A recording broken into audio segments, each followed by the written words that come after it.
Salam əziz həmvətənlər, salam olsun əziz mübarizə insanlara. Bugün aprel ayının 24-düdür. Artıq Tofiq Yağublu ölüm azlığının 24-cü günündədir. Və bugün vəkil Nemət Kərimli vasitəsilə bildiriblər ki, məhkəmə may ayının 6-sına təyin olunub. Bu da 15 gün içərisində verilə biləcək ən maksimum son gündür, son tarixə veriblər. Səbəb də çox bəllidir.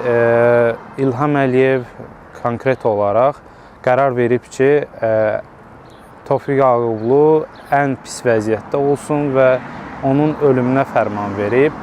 Yəni, ölümü olmasa belə sağlığını itirə biləcək bir vaxta qərar verib. Bu açıq aydın bir cinayətdir. Tofiq Yağubluya qarşı həm böhtan atılması, şərlənməsi, həbs olması və hətta bunun ölümünə belə göz yummaq, belə laqeyd münasibət bəsləmək bu bir mənalı olaraq cinayətdir və çox təəssüflər olsun ki, cəmiyyətdən gözlədiyimiz reaksiyanı almırıq. Çünki Tofiq Yağublu bu illərə qədər hər zaman bu xalqa görə, bu vətənə görə hər zaman mübarizə aparıb. Elə də Birinci Qarabağ müharibəsindən başlamış, ta bu irtica rejimə qarşı dayanmadan mübarizə aparıb bu xalqın haqqını qoruması üçün.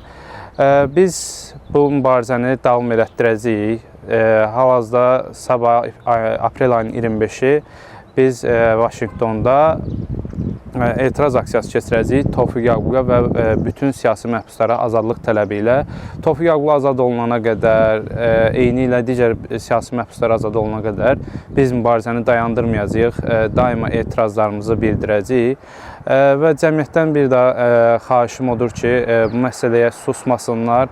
Yəni, Tofiq Yağublunun ölümünə susmaq sizin gələcəkdə başınıza gələcək hər bir hadisələrə laqeyd münasibət bəsləməkdir. Yəni, heç kim sortalanmayıb. Bugün ola bilər Tofiq Yağublu bu əziyyəti çəkir, bugün həbsdədir. Sabah digər insanlar olacaq, hətta heç siyasi olmayan insan, sıravi insanların başına gələcək. Siz təsəvvür eləyin, düşünün ki, bu ictimaiyyət içində tanınan, siyasi fəal olan Tofiq Yağubluya qarşı bu cinayəti belə açıq-aşkar törədirlərsə, ona absurd iddialarla şər atıb həbsə ata bilirlərsə, sıravi bir insanı çox rahatlıqla şərləyərlər də, döyərlər də, öldürərlər də və heç bir vaxtda ictimailəşməz. Yəni, bu bizim bildiyimiz məlumatlar çox az bir hissəsidir. Bilmədiyimiz o qədər cinayətlər, şərəfsizliklər var ki, biz onları bilmirik.